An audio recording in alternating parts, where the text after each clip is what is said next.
Hello and welcome back to the Lore Raider. I actually planned to make another Metroid video, but I saw that my largest video of all time, a video talking about the Tomb Raider comics, has gotten over 100 likes, and which is a first for my channel. So to celebrate, I decided to release the second of our two semi-final matches. Today we'll be covering the matchup between animated Lara Croft from the revisioned animated series against series Lara Croft from the Tomb Raider the series comic line. If these two extremely capable Crofts met in battle, who would win? But before we begin, please remember that if you like the content, please like, share, and subscribe to show your support. Without further ado, let's get into it.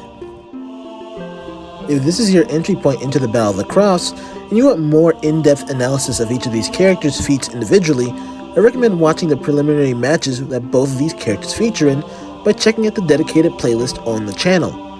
Instead, in this video, we will dive directly into the comparison, starting as usual with attack potency, durability, and other strength-based statistics.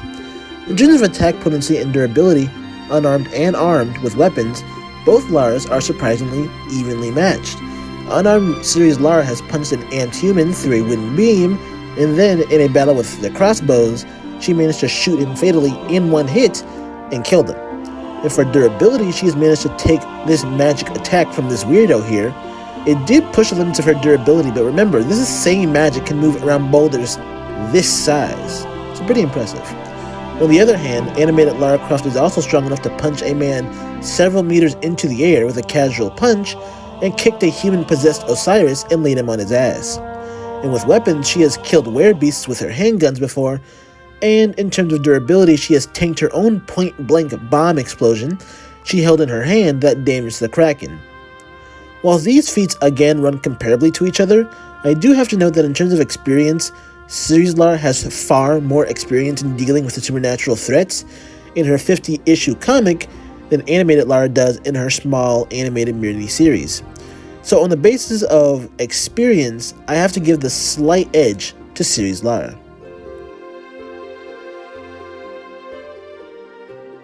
As for speed, both maintain bullet timing feats, and high bullet timing feats at that.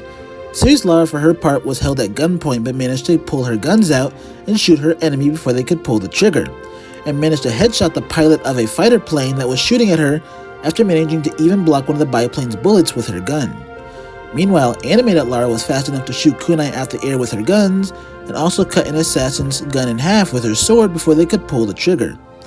However, I do have to note that earlier into the series, animated Lara did freeze up when bullets started flying, and had to be saved by a random passerby or she would have died.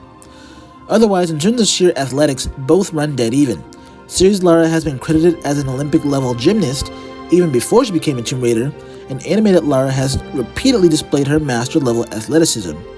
In short, I think we have two comparable leveled Crofts in terms of speed and accuracy and athleticism. As such, I rule them equals when it comes to speed-based statistics. Now for the final category, the big domino, hacks abilities. Animated Lara has no hacks to speak of, not even the coveted Toon Force. Series Lara, on the other hand, has two hacks that need to be analyzed. The first and least important is her immortality, which has allowed her to live another 225 years and 9 generations from drinking from the Fountain of Youth. Being immortal gives this Lara margin for error in a fight her opponents simply do not have. But as I said, even immortality isn't the biggest problem. No, the biggest problem is found at the end of the series, in which it's confirmed that all versions of Lara Croft, the ones from the movies, the ones from the animated show, and even the Laras from the video game series, are all fictional versions of this Lara Croft based solely on the feats and stories of this Lara Croft. In other words, series Lara Croft is as high above the rest of the Crofts as we the readers are above her. In theory, this fight would be less of a real fight and more of series Lara bashing in the computer to win. So, what do we do about this? Well, ultimately, even without the last hacks, series Lara having 2 centuries of experience and immortality, I would have ruled her the winner of this fight anyway. But ultimately, if we use her cannon power, series Lara Croft wins the tournament by default.